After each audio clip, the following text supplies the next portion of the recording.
clutching a red scarf at her throat like it was the hinge holding the rest of her together.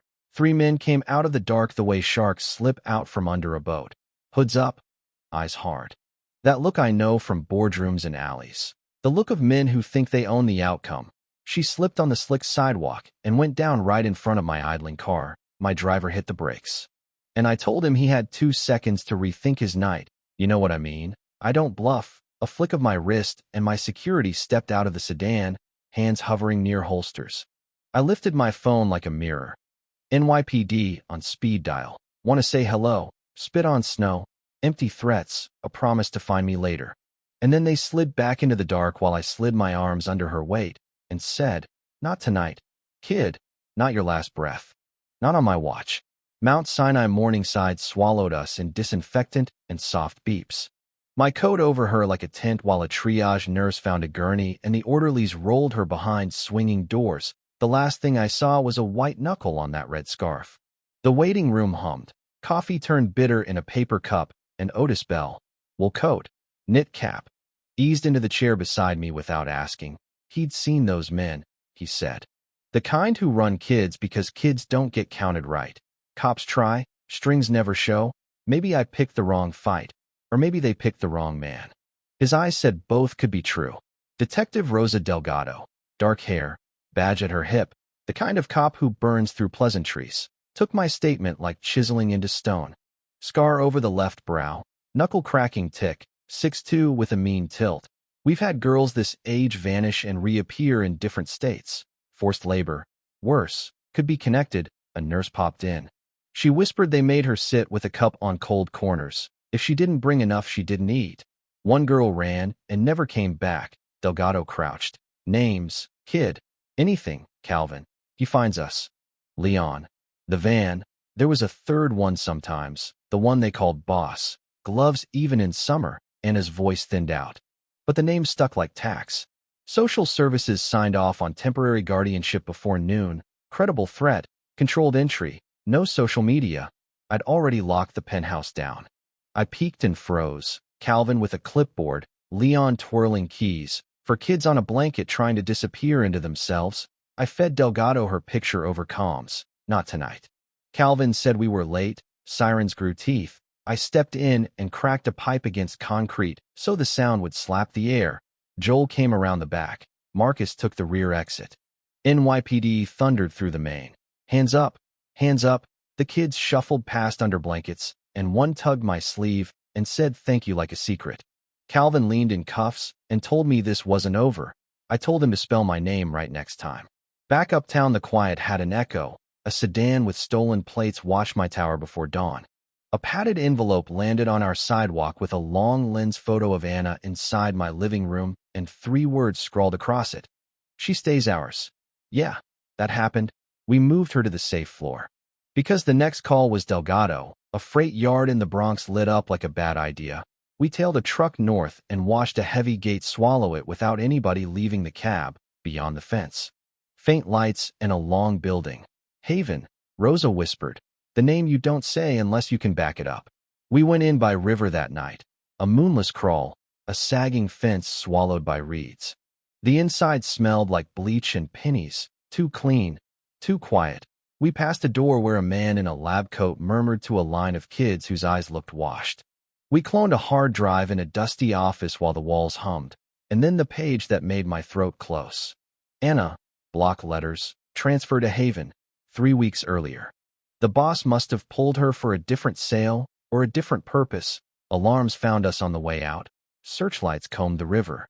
But the boat found black water, and we took 3 breathless minutes on the kitchen tile when we hit home, and I stared at that red scarf and promised what I never promise. I won't let them take you again. Then the network grew a face. A silver-haired man with a cheek scar and a smile that never touched his eyes. Roar, standing under a single bulb at an old shipping terminal. Photos on the table like trophies. One of them Anna. We went smoke and flash and teeth out the east exit while roof rifles punched rust into our ears. Roar's voice cut the night. Cross, you can't hide her forever. And the truth slid in like a blade. They weren't just moving bodies. They were erasing names and selling silence. Nora decrypted enough to see the word ascension stamped on schedules like a deadline. 3 kids set for tomorrow. We lost count of muzzles and still drove away with vans full of shaking breaths. Then the phone, a burner on a hotel nightstand, a photo of Anna beside a digital clock. You have 24 hours. We ran that thread through every registry and came up with the Atoria Grand, 4th floor corner suite, too tidy, too staged. A man bound in the closet admitted he drove sometimes. Pier 19, go now, we hit it hard. Side door, slick floor, Anna in a chair with tape across her mouth.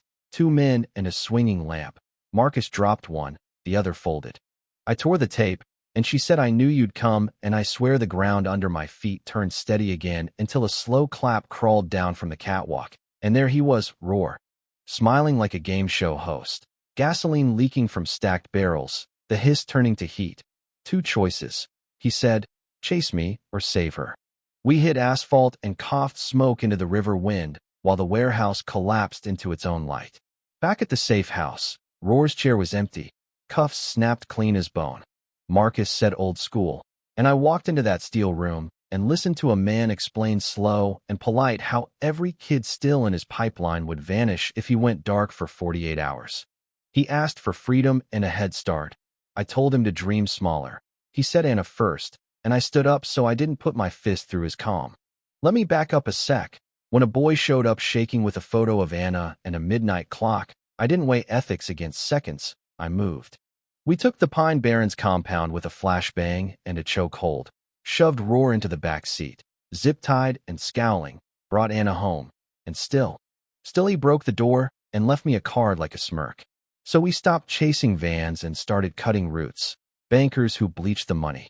Names timed like dominoes. Delgado's clean team hit a brownstone and walked 3 kids out under gray sky, while a city official stared at a camera he couldn't control, and for one long second.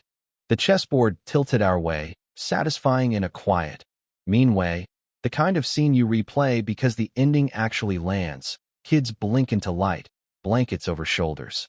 A street that smells like morning instead of gasoline. I watched Anna draw a van with a dent by the back door on a fresh pad and tell me that's Leon's, and I believed the world could bend. But the truth is a long road. And Roar's shadow still prints on the pavement. The network bleeds but doesn't die easy. We'll find the next node and the next, and if the word haven ever gets painted over, I'll still see it under the paint. That's the honest part. The open end you don't wrap with a bow. Justice is work, not applause. Some nights you win clean. Some nights the fire follows you home. And if you're asking whether I crossed lines, whether I should have waited for warrants while a clock ticked on a kid's life, you can hold that question in your own chest and tell me where you'd have drawn yours. You know what I mean. The camera would cut, if this were a movie, to a quiet kitchen. A red scarf folded on a chair, city lights leaning against the glass, and a phone face down on the table that starts to buzz, an unknown number. A pause long enough to see me breathe once and pick it up, because the next move always calls, and I answer. If you've stayed with me this far, weigh in.